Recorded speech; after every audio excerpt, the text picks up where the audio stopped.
Ah, Bender, espera só um minuto que eu vou ver o que tá rolando ali fora. Nossa, tá muito estranho, mas deixa eu ver o que é. Não acredito! Quanta gente legal! Nossa, a Inara, o Andreas, Ingrid, até o Rodolfo, Bender, Rafael, o Cangeli. Eu não acredito! O que eles estão fazendo aqui no futuro? Ah, não, eu vou ter que descer lá, Bender. Só um minutinho, já volto. Esse torneio do poder veio pra mudar a minha vida. Android 18, Goku, vamos logo. Eu preciso viajar com a minha família e derrotar o mal. É o torneio do poder, pessoal. Ah, cala a boca e pega esse dinheiro logo, vai. Bom, eu sou Figueira Júnior. Eu tenho só 30 anos de dublagem, um pouquinho mais, né? Abafa a idade. Uns 15 de direção em dublagem. E fiz muitos trabalhos, muitos personagens que no lado ator a gente gosta porque a gente vive os momentos, as emoções de coisas que os humanos têm, que são os sentimentos. Então eu posso estar fazendo o padre de manhã, o bandido à tarde e o mais soft, aquele romântico, tipo um Romeu e Julieta, mais à noite. E é isso que é o trabalho do ator, viver os sentimentos, se aprimorar neles e deixar uma verdade para quem está assistindo. Só que uma verdade que já está pronta lá na tela e a gente só traduz o que está acontecendo ali. Bom, eu estava no TBC fazendo um espetáculo chamado Gato de Botas, eu era o gato. Aí tinha Elcio Sodré, que também estava apresentando um espetáculo lá, porque ele tem umas 3 salas ali. Já não existe mais esse teatro, quer dizer, ainda existe o prédio. E aí eu fiquei sabendo que tinha um estágio na Alamo, fui lá, fiz o estágio por uns 3 meses. Aí o dono, que era o seu Michael, que já faleceu, desceu, fez o teste, gostou da minha voz e eu nunca mais parei. Eu lembro que estava acontecendo um desenho chamado Animais no Bosque dos Vinténs e tinha assim um monte de coruja, era coruja da pau. E aí a gente falou assim, faz essa corujinha aqui. Tinha umas 2 ou 3 falas. Aí ele me pediu para fazer, ele já estava vendo qual era o meu tipo de voz, eu fiz um tipinho, ele gostou do tipo e me manteve no elenco, nunca mais parei. Isso começando em 1987. Esse foi o teste, tá? E depois desse teste ainda se manteve a série. Então o teste, para ele ver como era o tipo, ele gostou. Eu não lembro se eles regravaram essas falas, eu sei que eu fiz uma outra coruja, as falas não lembro mais, obviamente, e já foi pro ar, acho que já foi. Isso passava na TV Cultura na época. Eu quero dizer, afinal de contas, você conhece cada um de nós aqui, não é mesmo? O maior intrometido da floresta. Cala a boca, Dorinha. Cara, o trabalho do ator é muito versátil, quer dizer, ele é muito expansivo, então ele abre muitas possibilidades. Eu posso estar em cinema, eu posso estar em televisão, posso estar no teatro, posso estar no teatro de rua. São linguagens diferenciadas que você vai aprimorando, agregando para o teu trabalho de ator e são formas diferentes de chegar a um público, né? E aí isso foi me deixando muito com muita vontade de experimentar esses segmentos. E aí a dublagem era uma possibilidade que na época não era tão moda assim.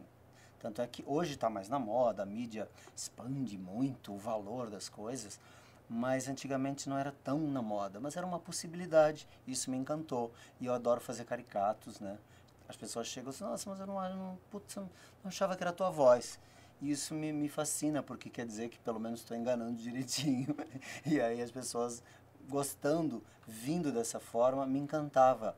E aí eu comecei a falar, não, eu não quero parar, não. O ator ele tem que estar sempre em reciclagem. Ele vai reciclando porque as gírias mudam, as pessoas mudam. Cada diretor, cada instituição, cada lugar, vocês mesmos aqui, cada faculdade deve ter uma linguagem, uma forma de exigir o que eles querem dos alunos, até por conta da pedagogia, do ensino e tal. No teatro, na linguagem, no nosso trabalho, a gente tem que estar de acordo com o que o universo, vamos chamar de universo, as pessoas que assistem ao nosso trabalho, que consumem esses sentimentos, esse lazer, esse tipo de lazer, e aprendizado, que são muitas mensagens legais também, tanto da parte do que se deve fazer ou não, né? Porque são mensagens. Então, isso vai fascinando. Agora, essa reciclagem é preciso, então a gente está sempre num aprendizado. Até morrer a gente vai estar aprendendo em formas novas de expressar o sentimento. E isso me fascina também. Eu já fazia teatro, como eu falei, eu estava fazendo teatro no TBC, então eu já era ator, já estava no trabalho de ator com grupos profissionais fazendo teatro, e aí pintou a ideia do estágio em dublagem, aí fui, então eu já tinha DRT. Geralmente, para se trabalhar, para se trabalhar como dublador, a gente tem que ter o DRT, porque é quase como uma empresa que vai te contratar como motorista. Ele entende que se você tem o CNH, o que não garante que você vai ser um bom motorista, mas ele entende que você vai saber o que é um farol vermelho, se você atravessar ele, você vai pegar multa, você vai entender um pouco desse relacionamento entre você dirigindo um carro e a estrutura na cidade, coletiva, andando na rua. O ator, ele também precisa dessa compreensão, desse entendimento. Então, quando o diretor te chama, quando alguém te chama, um estúdio te chama para fazer um trabalho de dublagem, ele entende que você chegando ali, você já sabe o que é uma ironia, o que é uma coisa mais com felicidade, e você vai expressar melhor esse sentimento. Então a gente não vai precisar dar uma aula dentro do estúdio para te ensinar a falar aquilo. E aí você transmite isso na fala e a diretora aprova ou não. Eu gosto de trabalhar, sou ator, eu gosto de fazer o garçom, eu gosto de fazer o motoqueiro, eu gosto de fazer o entregador de pizza, que aliás em Refém do Espírito eu fiz um entregador de pizza que se apaixona pela pessoa que pede a pizza, e olha eu dando spoiler. E aí o marido, que já faleceu, não deixa que eu fique com ela, quer dizer, o meu personagem fique com ela, por conta da coisa que vai aumentando. E era só um entregador de pizza. Acabou de se mudar? Isso? Mais ou menos. É a minha casa. Eu estive fora por um tempo. Eu percebi. Esta casa ficou muito tempo fechada. Eu achei que os policiais tinham... sei lá. Então eu gosto, às vezes, evoluir. Por exemplo, o Android 17 começou como um Android. Eu acho que quem escalou, que foi a Angélica que me deu esse presente, nem fazia ideia, nem ela nem eu, a gente fazia ideia que fosse continuar. Era uma ponta, como faz o Homem 17, faz o Garçom e tal. Aí vai aparecendo, Android 17 é um personagem, porque geralmente tudo que tem número se associa a pontas, né? Tipo Homem 1, Homem 2, Homem 5, isso não vai para o ar, mas vai na legenda. Então, o Android 17 começou pequeno, foi aumentando, e hoje temos o Android 17 bem participativo. O Akira, que é o autor da série, ele dá chance a todos os personagens aparecerem, cada um tem o seu momento, e eu acho isso hilário na arte. Todo escritor, todo autor, todo diretor, quando vai dirigir alguma coisa, por menor que seja, ele deve dar chance a que isso apareça, porque faz parte da linguagem. O que foi desta vez? Tá passando um perrengue, hein? Você quer uma ajudinha aí? Tá tudo bem. Lutar com essa fera aí me fez lembrar dos animais lá na minha ilha e eu dei uma descuidada. Hora de lutar a sério. Eu costumo dizer que o Android 17, que tem uma mensagem bacana da batalha, se você não batalhar, você não vai ter resultados, você deve batalhar cada um do seu jeito. Me deu muito tesão de fazer, muita vontade de querer que ele volte cada vez mais, porque é um personagem maravilhoso. Ele mostra como são os sentimentos humanos. Ele começou sendo um androide, não tinha tanto valor para família, depois ele termina valorizando a família. Eu acho muito legal. Foi graças às esferas do dragão terem me trazido de volta à vida que eu consegui este emprego. E também conheci minha esposa. A vida me presenteou com lindos filhos e eu posso passar meus dias assim. Vai, me apresenta para sua esposa e os seus filhos. Eu quero muito conhecê-los. Do Fry, que foi um presente de Deus também, eu fiz o teste, eu estava na Dublavídeo. Aí a Lucilena, que dirigia a série, falou que começou dirigindo a série, ela estava fazendo uma outra produção. Eu fui lá dublar com ela, falou, por que você não faz o teste para uma série nova que está aí? Eu falei, pô, vamos fazer. Fiz o teste, daí não dava nada, porque tinha outros colegas que hoje, tops da dublagem, fizeram também. E de repente veio a coisa e falou, Figueira, você ganhou o teste. Então achei ótimo. E o Fry, ele cuida de uma outra temática, que é a amizade. Aquele amigo, aquela pessoa. Eu acredito que o ser humano, ele depende desse carinho que ele recebe das pessoas. Tem o Bender, que é todo atrapalhado, que é o robô, mas que na verdade ele é o mais corajoso, acaba sendo mais corajoso. A Lila representa a informação, a mãe que cuida, está sempre ali dizendo não, e aí eles consultam ela para uma opinião, etc e tal, isso visto de fora. E o Fry é aquele menininho, sabe, o filho de papai, que acha que sabe tudo, mas de repente ele é o mais cagão. Então, os três unidos formam uma personalidade. Eu acho isso bonito, eu gosto dessas coisas, que eu chamo de psicocoisa. O que está fazendo? Me demitindo. Por quê? Porque eu sempre quis fazer isso. Eu não tinha percebido antes de conhecer você.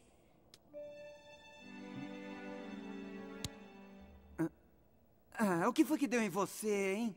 Eu quero fazer parte deste momento. Ei, ele roubou o meu anel. O mais difícil, às vezes, é aquele que aparentemente o cara mandou de primeira. Nem sempre, depende do profissional. Mas o que eu tive mais dificuldade para fazer, eu lembro que eu estava na Alamo, já ainda no início da minha carreira de dublador, e a gente gravava umas coisas para os Mormons também, e tinha alguém que era drogado, um garoto que era drogado, e que recebia amor, e com esse amor que ele recebia, ele se transformava. Só que nessa coisa drogada apareciam cenas onde ele estava mesmo drogado, né, e foi difícil fazer, porque cada personagem tem um linguajar, uma forma de se expressar. E colocar isso na boca dele, com trejeitos, é quase como fazer um gago, por exemplo, dublando. É difícil. Então, eu lembro da dificuldade, talvez até porque eu estava começando, então ficou na minha memória como sendo um dos mais difíceis. Agora, teve, por exemplo, até para gravar o Fry, que eu já fazia, assim, muito, assim, a primeira temporada vai se adaptando, depois a gente já vai fazendo isso, né, de costas e tal, mas sempre tem uma temática ou outra que é mais difícil, por conta de nomes que tem que ser falados, e tem as regras também, o diretor às vezes dá uma sugestão, então tem anéis difíceis, trabalhos, eu procuro considerar que cada um tem a sua dificuldade, e eu sempre vou para o estúdio achando que eu vou concluir aquilo bem. Uns demoram mais, por conta da quantidade de falas e do próprio texto, outros a gente demora menos. Escolha seu tipo de morte. Rápida e sem dor, ou lenta e horrível. Eu queria fazer uma ligação a cobrar. Você escolheu lenta e horrível. Boa escolha! Muitas vezes chega para mim e fala, pô, Figueira, eu não achei que fosse você. Por exemplo, teve colega profissional do dia a dia que quando eu fiz o Fry, 3 meses depois que estava no ar já passando, veio falar para mim, Figueira, eu não achei que fosse você que fazia o Fry. Eu achei que fosse fulano, que está hoje também na mídia e tal, que é um outro colega que eu admiro, que eu, sabe, um talento. E eu escuto aquilo como um elogio, sabia? Porque se eu estou fazendo o trabalho e a pessoa não reconhece, hoje, por conta dos trabalhos que a gente vai fazendo, as pessoas já conhecem alguns tipos meus e adivinham, fica mais fácil adivinhar. Mas eu tento colocar, porque eu acredito que é a inflexão que vai dar esse jogo. E aí eu fico feliz. Me deu muito tesão de fazer, muita vontade. Eu considero assim uma coisa, um paradoxo, porque o personagem não é tão grande, mas fui no Yu-Gi-Oh! Chama Chad, eu fiz esse personagem, depois mudou de estúdio, e a gente tem uma outra parte que a filosofia prefere abafar, mas esse Chad me deu um tesão de fazer, porque ele tem dupla personalidade. Então, no momento, dependendo de coisa, ele tinha uma coisa do bem, aí quando, dependendo da temática que ele tratava, ele virava uma outra coisa. O que isso significa? Pode me dizer alguma coisa sobre isso?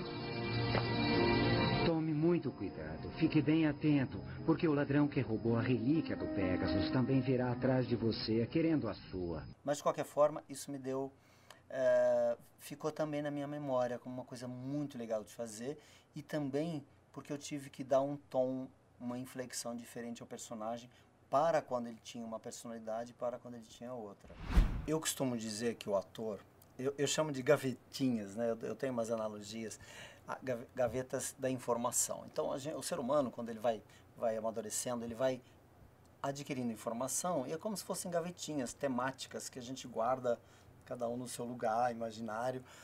Então, eu tenho uma gavetinha que fala sobre drogas, eu não preciso ser um drogado. Eu tenho uma gavetinha que fala sobre religião, eu não preciso ir lá na igreja, mas eu me informei, fui atrás de fatos. O ator, quanto mais informado ele tiver, melhor.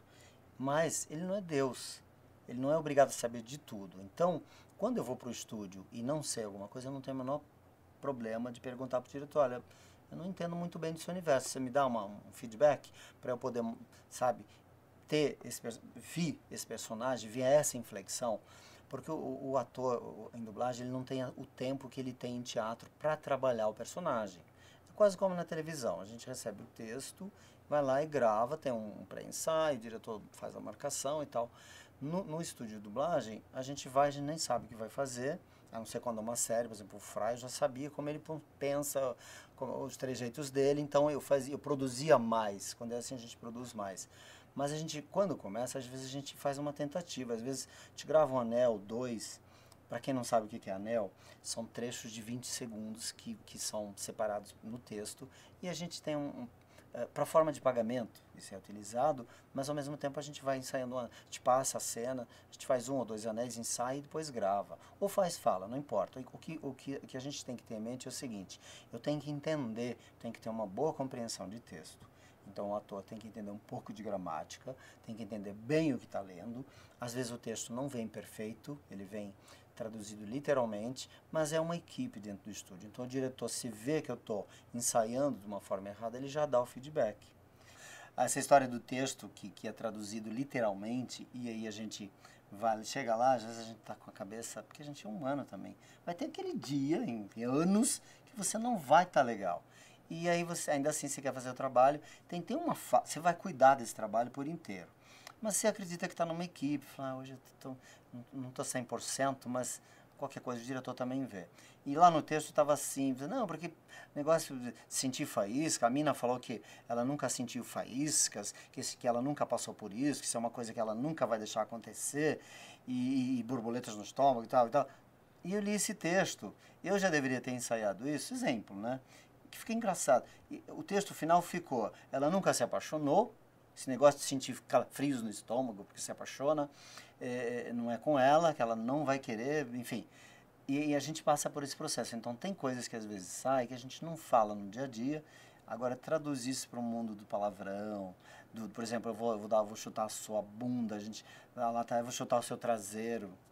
A gente ri, a gente torna isso um pouco mais divertido, porque isso vem traduzir. Se a gente não mudar, fica estranho. Hoje a gente pode falar, antigamente não podia. Tá lá o cara, vai, motherfucker, vai se foder. E aí a gente, no Brasil, que tem essa mania do palavrão, a gente fala, eu vou chutar esse traseiro, seu filho da mãe. Quando você tá nervoso, mas nem criança fala, você entendeu? Então essa parte fica engraçada, a gente se diverte um pouquinho. Mas tem o lance do trabalho do ator, né?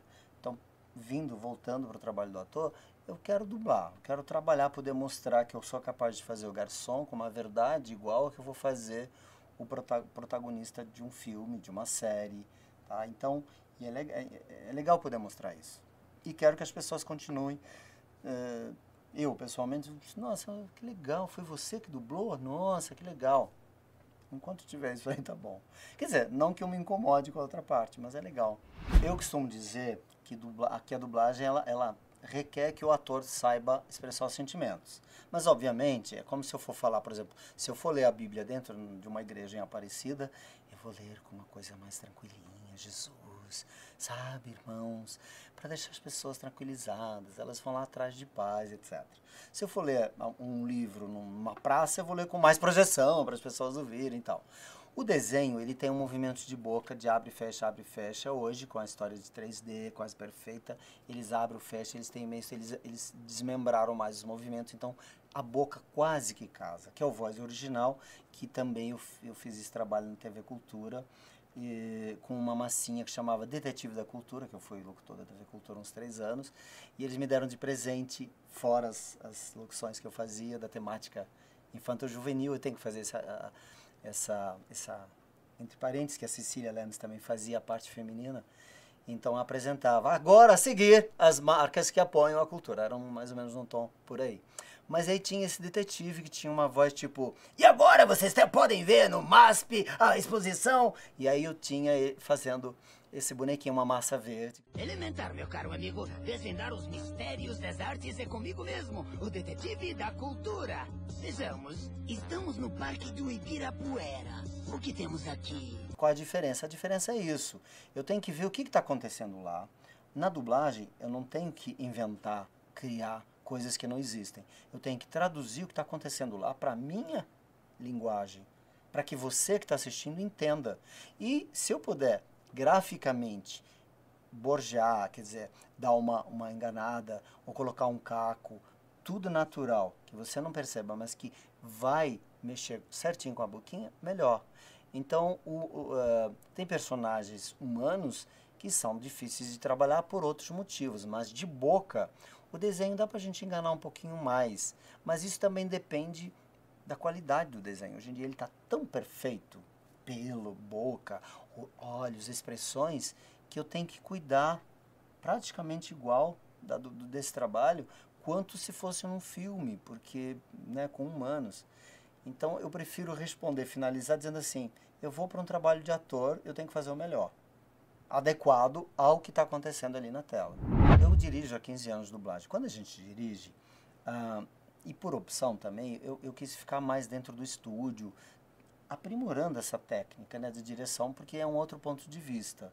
Eu passo a ver a melodia inteira, mesmo que eu grave ela em trechinhos, eu passo a administrar isso diferente. Por conta dessa coisa do jogo também, agora tem mais estúdios trabalhando, dublando localização, fazendo localização. Então, vai pontando mais. E eu nunca fui um dublador que fui lá e fez muitos jogos. Mas o que eu faço, eu gosto. O Far Cry, por exemplo, me deu um tesão fazendo, porque a temática é muito legal, né? Tem a ver com filosofia de captação, né? Para pertencer àquela seita. É muito legal, é forte o jogo.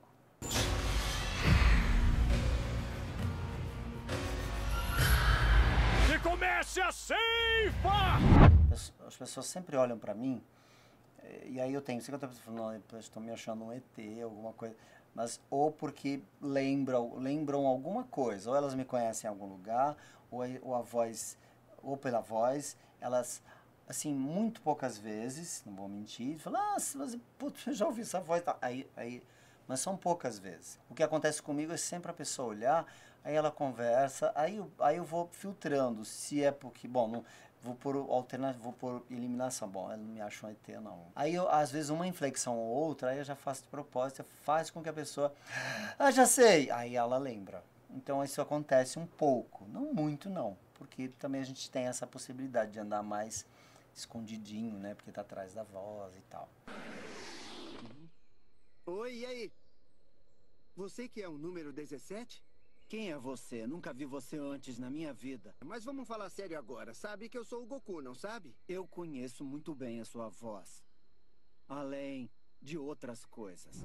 Então na dublagem, os trabalhos que a dublagem me deu, todas as cenas, as situações que a dublagem me proporcionou, fizeram com que eu fosse dar aula, por exemplo. E aí, há uns 7 anos mais ou menos eu dou aula, e eu fico muito feliz quando alguém vem, como uma senhora, que nem é atriz, veio falar para mim, Figueira, antes das tuas aulas, eu falava pro meu marido que eu amava ele não acreditava. Agora eu falo, eu te amo, ele acredita. E por quê? Porque o exercício, no curso eu formatei as coisas de um jeito que, quando você vai lá, você precisa se encontrar, e eu não digo assim, você vai ser ou não dublador, você vai descobrir os elementos que faltam para que você cresça, caso você queira exercer esse trabalho. Então as pessoas vão lá, mesmo sem DRT, aprender coisas, descobrir técnicas, descobrir formas de se expressarem, porque a gente precisa disso como ator. Então quando alguém vem, e isso tudo aconteceu por conta do meu trabalho em dublagem, fui dar aula de dublagem, e diz isso pra mim, isso aí marca demais. Tem outras pessoas que dizem, Figueira, você mudou a minha vida, porque eu não tinha esse tipo de visão, eu não tinha essa tradução. Então, essas coisas, quando uma pessoa vem e fala isso pra mim, é legal, porque a gente não é só brincadeira, não é só personagem, porque tem mesmo, a gente tem, não é ruim ter um personagem para você encarar o dia a dia, por exemplo, ou não ter também. As duas extremidades, as duas partes, não podem ser consideradas ruins, são veículos que a gente utiliza para levar.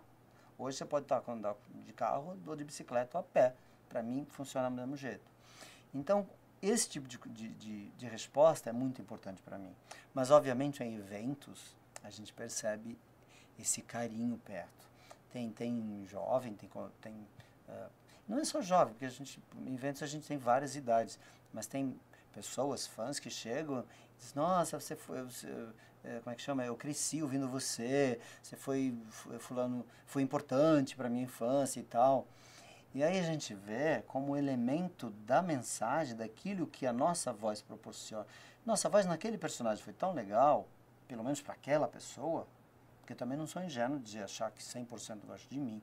Até é bom que não, porque eu aprimoro a minha técnica. Mas é muito legal a pessoa dizer assim, nossa, você transformou, você acompanhou, eu cresci ouvindo você, sabe? Você melhorou a minha infância fazendo esse, sabe? Ouvindo esse trabalho.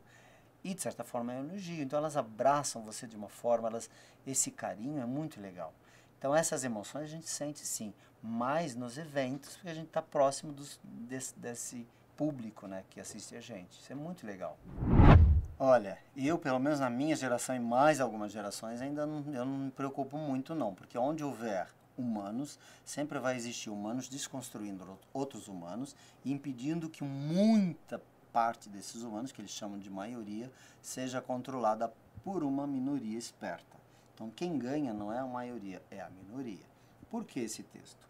Porque o ser humano não vai cuidar da educação e do aprendizado como ele diz que ele quer que se cuide disso. Porque ele prefere ter gente que não tenha tanta instrução. Por exemplo, hoje as pessoas sabem ler, mas elas não têm compreensão de texto.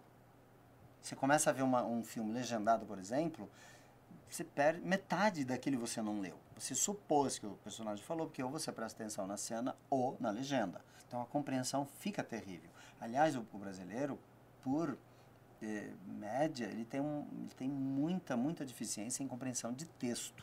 Ele até lê, mas ele demora, o delay para entender aquilo que ele leu já foi metade do filme, por exemplo, no caso da dublagem. Então eu acho que sempre vai ter produto dublado. O que vai mudar vão ser as plataformas. Antigamente, por exemplo, eu dublava em videocassete, tinha um DA, que vocês também são bebês, eu não sei se vão saber, mas assim, é uma marca parecida com videocassete que descobri, era mágica, tinha Jesus dentro dela, ela sabia quando tinha áudio aproximando e ela iniciava a gravação, ela percebia isso, era um conjunto. Então a gente trabalhava com isso, tinha 2 pistas. Hoje a gente tem Pro Tools, a gente tem computador que tem infinitas pistas e a gente também teve que se adequar a essa linguagem de trabalho, essa forma de trabalhar. Não sei qual vai ser daqui a 10, 15 anos, dizem que tem robôs que já falam. Ah, mas você não tem medo de perder? Não, porque o robô ainda não, graças a Deus, ele está perto do sentimento, mas ele ainda fica fake. Ok, quer ver linguagem, quer ver legendado? Porque tem outra desculpa que as pessoas dão, eu aprendo inglês. Mano, vai para uma escola, aprende, vê o filme com esse propósito. Mas não me faça gostar disso, só porque você quer aprender inglês, não imponha isso para o mercado em geral. Eu acho que todos nós, seres humanos, por estrutura do país que a gente vive, por várias coisas, a gente não nasceu sangue azul lá no castelo da Inglaterra. Então a gente é obrigado... Antes a gente costumava dizer que a gente matava um leão por dia, hoje a gente mata 3 para fazer a mesma coisa. Não é porque tem mais produto final com 3. Mas para produzir a mesma coisa, a gente tem que matar 3. Então a gente tá ficando melhores do que... Não melhores seres humanos, mas melhores administrando isso do que aquele cara que precisava matar só 1. Tá? Tem alguns momentos que a gente vai, batalha, a gente quer produzir mais, quer trabalhar legal, mas sempre tem uma coisa dando para trás. E teve sim uns 2 ou 3 momentos que eu falei assim, quer saber, eu vou jogar tudo pro alto. Mas aí, esse tudo pro alto, vem aquele insight de 5 segundos e depois assim, mas se eu for trabalhar no supermercado de caixa, vai ter o chefe que é uma pamonha que vai me deixar triste, vai ter aquele professor que vai me encher o saco, vai ter aquele professor... E eu não posso associar isso a cargos, que tem isso também. Se um professor é ruim, todos são. Se o teu chefe é ruim, então todos os chefes são ruins. Aí você vai aprendendo isso. Mas nesse trajeto, você tem um momento que você quer desistir por conta da estrutura, da nossa cultura, de associar, de radicalizar uma temática. Tá? Se vocês fazem um trabalho, por exemplo, a gente está brincando não, dialogando, né? Porque eu acredito que diálogo é isso. Se por algum motivo, um detalhezinho ou outro, você vê que caiu um bonequinho e tal, mas não deu certo, isso quer dizer que o trabalho ficou uma porcaria? Não. Somos humanos e a gente não gosta de aceitar esses detalhes. São nesses momentos que a nossa bateria tá fraca que a gente quer desistir. Mas eu aprendi que não, que é uma área maravilhosa, que é uma área que trabalha com sentimentos e que é isso que eu quero. Então não vou desistir nunca, a não ser que venha um sei lá, um asteroide e acabe com tudo aí. Mas a gente tem que assumir que a gente pode chorar, a gente tem que dar esse tempo. Ou você já viu alguma bateria não ser carregada? Então, a gente fala, eu vou chutar esse traseiro, seu filho da mãe! Quando você tá nervoso, mas nem criança fala, você entendeu? Então, essa parte fica engraçada, a gente se diverte um pouquinho. Mas a gente já aprendeu a administrar isso também. A gente segura a risada. Foi muito engraçado. Ninguém fala, imagina!